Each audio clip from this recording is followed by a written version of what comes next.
Hello everyone, my name is Kristian Luoma and I'm here to speak on the DTB Virtual Nordics event on the topic of disrupting the existing businesses and business models and how to reimagine banking digitally. I've been working for a company called OP Financial Group for now 9 years. OP Financial Group is the market leader in banking for Finland. And my role there is to run the innovation lab, meaning I get to play around with new technologies. We work with startups. We facilitate internal innovation practices, and we do work with IPR and a range of other topics. Over the course of the past 4 years, we've done 50 different projects, including facial recognition-based payment solutions. We've contributed to a range of different blockchain and distributed ledger-related projects. We've facilitated video call services for our main business lines, and overall, we've enjoyed a great deal in developing new products. And now, when I was given this topic, I was kind of scared to speak of the disruption word again. I felt like we've gone through that. It is not the topic that I felt excited to prepare a talk about, if I'm completely honest. And the reason is that in the recent years, when we faced the sort of like topic for the first time, I think 4 or 5 years ago, I was one of those people who was calling that the disruption is imminent. And it'll change a lot of the ways that we work. And perhaps the change wasn't that fast. In a way, you could say that the disruption was called off. The new competition that arrived didn't make a dent. And to be honest, in local business, in countries like Finland or Sweden or Norway, I doubt that we see even a blip in the charts that matter to business due to new competition or disruption for that matter. However, when I thought about the topic more, I realized that I don't want to be the person that says, "I told you so." And I felt like this may be the last hour for us in banking to react actually to the disruption. And that's why I felt empowered to give this talk and address the topic of how to reimagine banking in this day and age because of disruption. And I haven't been speaking about the D word in a lot of months and years, to be honest, because of the setbacks. But I feel like I can be somewhat more objective about considering disruption. I don't feel like I'm overly excited about the inevitable. So consider this service and talk Kool-Aid free. But let's tackle first, what do we actually mean by disruption? For those of us who are familiar with Clayton Christensen's books and theory on innovation dilemma, you may remember that what disruption actually means is that there is a new range of products that customer feels are better for them. They may be better in terms of being cheaper, they may be faster, they might be simpler to use. Those are all relevant attributes that make some service better for the customer demographic. And usually there is a technological catalyst that enables the better part.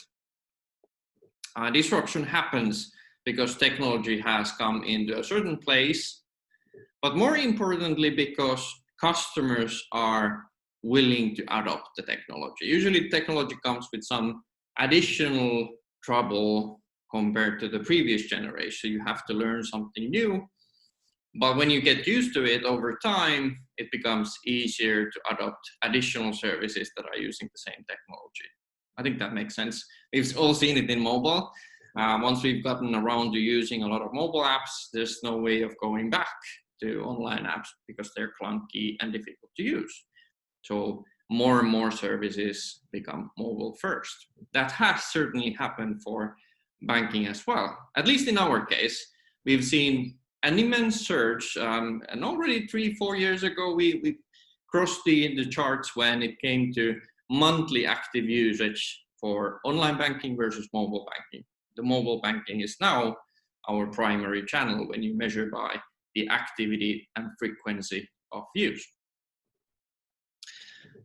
One of the things that we've forecasted when we've been discussing the disruption in the past is that it'll have dramatic consequences to the way banking works. One of those things is fragmentation.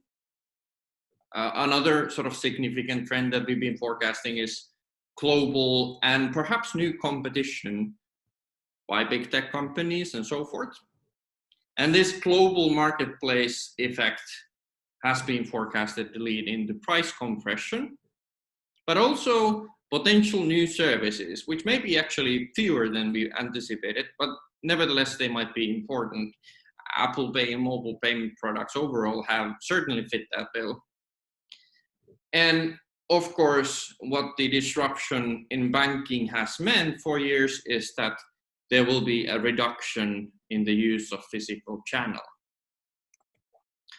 My theory was that the last thing that us banks will be competing is data, because when everything becomes global and when there will be price compression, there will be a point in time when we will no longer be competing at pricing. And that's mostly facilitated because of the mobile. Every single service that we might use or want to choose are at screen distance. When you go to an app store today and search for finance as a keyword, you will find tens of thousands of apps that are all serving in different niches. So in effect, that is how these services are at the same selection distance, the distance of a screen, and competition will be different. We will outcompete ourselves with pricing, and after that, all we have left is time. Effectively, obviously, financial services are competing against all other services that people use on these devices or with their voice computing systems in the future. So being able to personalize services with data, make them suitable for the customer, is how we can actually outcompete each other. That's my theory, at least. But what has happened in the past few years in reality? Well, if you consider fragmentation, which I said was one of the themes that we've been repeating time and time again, it actually is so that fragmentation has come into fruition. We already see in our numbers how our banking services are perhaps not less and less used, but our customers are in more and more banking services while they're banking with us as well. It's no longer when you have one customer that they will consume all your services, but rather the customers have opted in to a range of different services. We've seen this in statistics in a different way during this year.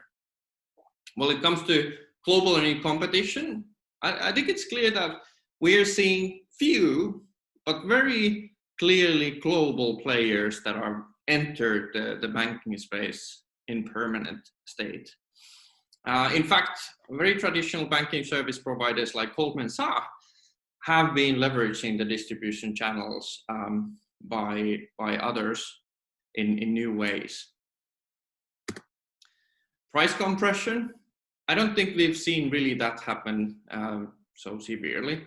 So that is certainly something that we might see in the future. New services, for sure, there has been mobile payment services that have been rising. But reduction in physical channel is a fact, it's undeniable. And I suppose, especially now with COVID-19, we've all seen that how more and more demographics are actually opting for digital services. So really, disruption has been taking place. It always takes a bit longer than we think, but it in the end feels like it moves faster than what we want. And the reason is in this picture. Innovation diffusion cycle by G.A. Moore is what we're seeing. What that entails is that the new services are first adopted by few and then later adopted by more and more customers. So every single new service has to go through this thorough of disillusionment, a period of time when it seems like the service usage isn't picking up. And it doesn't always do that. Only the one services that are actually creating customer value or are better by the definitions of the innovator's dilemma, better in terms of being cheaper or more accessible, easier to use or faster, actually succeed and cross the chasm to early majority. In practice, what that has meant is that we've waited for few years now to see how customers are fine with digital first service models. And then the groundswell has begun. And realistically now under COVID-19, it is real. Things are happening much, much faster than ever before. We've seen a 3-month period of time where 2 years of digitalization has happened. And it's not just the customer adoption that is taking place. The bottom line, as written by economists, is that there is an actual impact to the market share. Fintechs and new payment firms are chipping away slowly the market share of the major banks.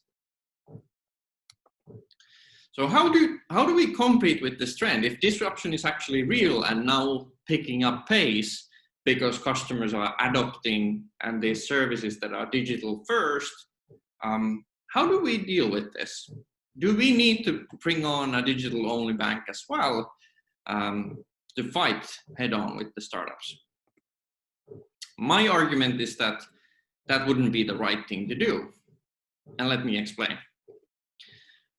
First of all, we're seeing how some of these startups that have been building infrastructure for digital only are going physical as well. Lately in the news, there was an article that Starling announced that they will be going physical. And there is a very real reason why they're doing that. They are trying to grab a bigger part of the market, meaning that they're trying to access early majority and late majority as well. And doing that requires different capabilities. The best way to explain is to go back to the innovation diffusion cycle that I referred to before. Now in this chart, we see how early adopters are appreciating new capabilities. The new players, new startups, new companies have digital onboarding, they have artificial intelligence, they have perhaps better mobile applications than the old players, incumbents. However, there are skills that the old players, incumbents have as well. Brand recognition, access to existing customer base, and things like that are absolutely necessary for getting access to that market. Different parts of the market require different capabilities. So if this is true, then isn't it true that the new players need old capabilities as well to become dominant? And vice versa, couldn't old players introduce new capabilities to the existing service portfolio? And my argument that this is exactly what we need to do. It is a battle to get the right capabilities. It's either they find the capabilities that we have, or we find the capabilities that they have. I've come to learn that we as incumbents can learn a lot from the startups. In our innovation lab, in addition to partnering with startups, we actually do pretty diligent startup scouting process where we try our best in understanding how the new players are competing against us. What are they doing differently, and how can we do similar stuff? We try to evaluate which of the startups are picking up pace based on the investment rounds and hiring of people. And that is one of the ways that we are reimagining ourselves. So when we understand that these sorts of capabilities are picking up pace, we can make a conscious choice of whether we partner, whether we buy, or whether we make the similar capabilities required. But that, I feel, is not enough. Like, there is a method for how the startups are coming up with these new features and services in the beginning. And that is customer research. Customer research combined with systems thinking is a solution for how you can actually realize what to do next. And I would argue that that is even more important than just keeping track of industry, the nearby competitors, or even the startups. It's important to follow the customer needs. It's important to understand how they adopt digital channels, which channels they adopt, and how they are using. In fact, when you realize the way early adopters are setting the trend, you can start to realize also how technology can create the perfect service. The way we do this in our innovation lab is a process called, through a process called discovery. In our discovery project, we take one particular value proposition that we think that might be appealing for customers. And then during the next 4 weeks, we do immerse, we do prototyping, we do validation, we do analysis phases. And throughout those phases, we always engage with the customer. We test certain value propositions through advertising and fake products and stuff like that. And we realize that which particular features might be working for which particular customer demographics. In addition, we do similar research with technology. So we test new technologies like distributed ledgers or distributed identity, quantum computing, artificial intelligence, different new programming languages. And we try to understand if that technology allows us to deliver cheaper, faster, or better service.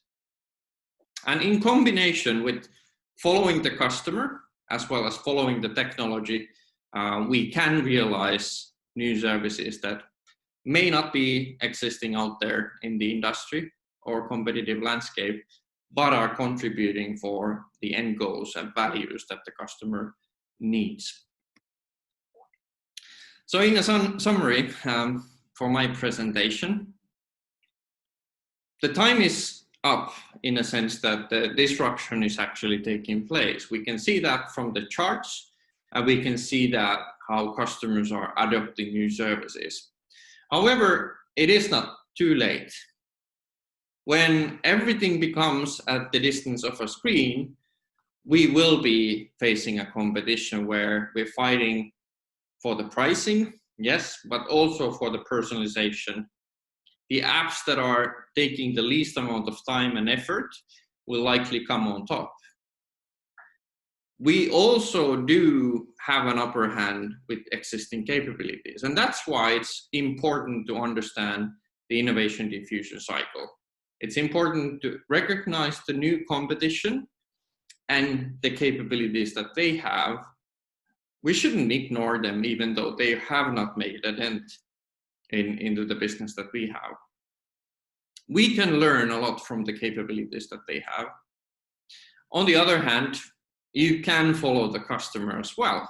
You can do your own research. You can do your estimates on where the technology is heading, and you can combine the perfect service. And that's how you can reimagine banking and achieve success.